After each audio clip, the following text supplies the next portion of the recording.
శ్రీ ఆండాళ్ తిరువడిగళే శరణం. 14వ పాసురం యొక్క భావాన్ని తెలుసుకుందాము.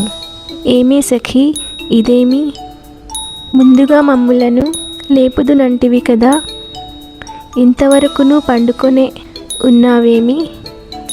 లెమ్ము, తెల్లవారిపోయినది.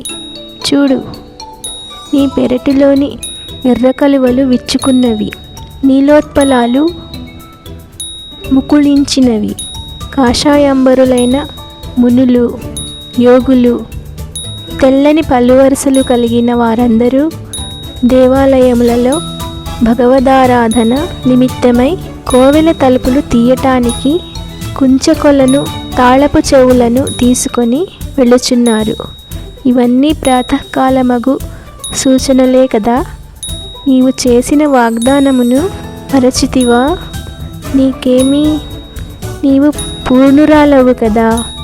సరే అని ఈరోజు మరొక గోపికను గోదాదేవి సంబోధిస్తూ ఇలా ఆహ్వానిస్తుందండి మరొక గోపికను.